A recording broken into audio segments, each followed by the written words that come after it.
आपकी कहानी मेरी ज़ुबानी।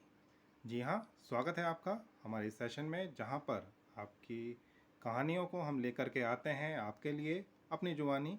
तो आज की जो कहानी है कुछ इस तरह की है कि यहाँ पर एक बच्चा है, एक नवजात बच्चा है, छोटा बच्चा है, और वो बिस्तर पर है और रो रहा है।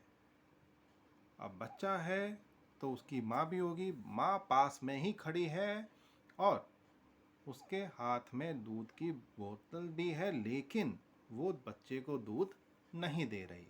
अब ऐसे में क्या परिकल्पना आप कर रहे होंगे कि बच्चा है, रो रहा है, बेड पर है, भूख से बिलख रहा है, लेकिन माँ उसको दूध नहीं दे रही है। उसके हाथ में जबकि बोतल भी है, दूध भरा हुआ है, लेकिन फिर भी उसको नहीं दे रही है।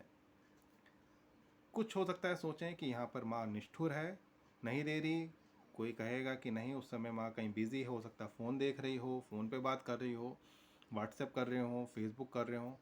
तमाम एक और भी यहाँ पर अलग अलग लोगों के मन में शंकाएं भी होंगी, उसके जवाब भी होंगे, अलग अलग सिनेरियो आप लोगों ने सोचे होंगे। अब कहानी में थोड़ा सा आगे बढ़ते हैं। माँ के पास जो बोतल है, उस बोतल में दूध है, लेकिन दूध काफ़ी ज़्यादा गर्म है। माँ को पता है कि अगर ये दूध बच्चे को दिया तो उसका मुंह जल जाएगा, उसको दिक्कत होगी, प्रॉब्लम होगी, इसलिए माँ बच्चे को अभी दूध नहीं दे रही है। दोस्तों, कई बार ऐसा ही होता है हमारे साथ भी। हमें लगता है कि ईश्वर हमसे बहुत ज़्यादा नाराज़ है, बहुत ज़्यादा हमें परेशान कर रहा है।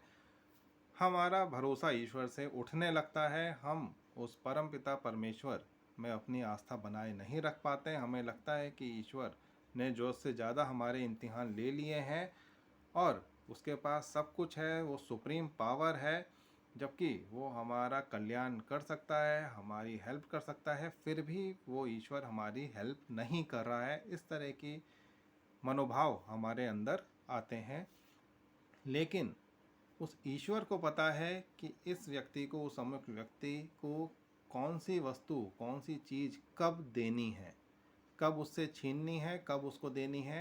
आपसे, हमारे से ज़्यादा पहले उस सुप्रीम पावर को पता है, और उसके अनुसार ही जो चीज़ें हैं इस ब्रह्मांड में वो होती हैं। तो यहाँ पर आपके और हमारे डिसीजन या आपके हमारे चाहने से कुछ नहीं होता है। जो उस परम पिता परमेश्वर ने डिसाइड किया है हमारे लिए, जो कि कहा जाता है कि सर्वोत्तम है।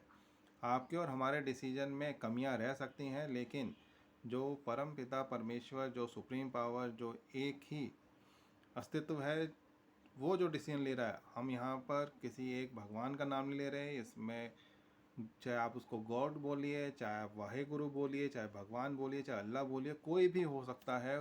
वो जो सुप्रीम पावर है, सुपर नेचुरल पावर है, वो जो हमारे लिए डिसीजन ले रही है, वो सबसे ज़्यादा बेस्ट है, सबसे ज़्यादा अच्छे हैं, सबसे ज़्यादा सही हैं।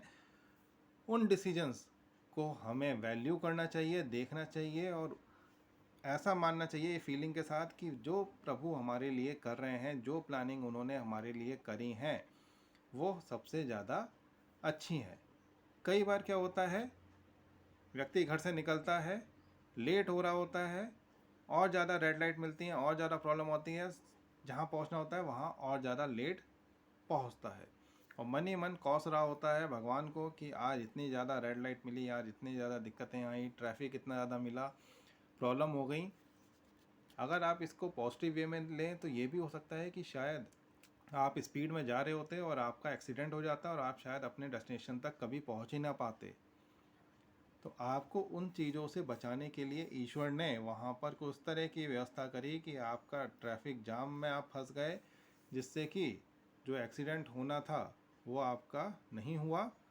आप उस समय उस जगह पर मौजूद नहीं थे। तो वहाँ पर आपको शुक्रिया अदा करना चाहिए ईश्वर का कि जो भी उसने डिसीजन आपके लिए लिया है वो बेस्ट डिसीजन है। अगर आप वहाँ पर अपने डिसीजन के अकॉर्डिंग चलते तो शायद आप अपने गंतव्य तक कभी पहुँच ही नहीं पाते। तो यही चीज़ें हैं, अपने जीवन में वैल्यू करिए, अपने परिवार की वैल्यू करिए, अपने यार दोस्तों की वैल्यू करें, अपने ईश्वर ने जो भी आपको सगे संबंधी दिए हैं उनकी वैल्यू करें, और सबसे ज़्यादा अपने समय की वैल्यू करें। क्योंकि कहा भी जाता है कि समय एक बार हाथ से निकल गया तो फिर वो वापस नहीं आता। तो समय सबसे ज़्यादा बड़ा बलवान भी है, और वो समय कालचक्र जिसको कहा जाता है वो उस परमपिता परमेश्वर के हाथ में ही है।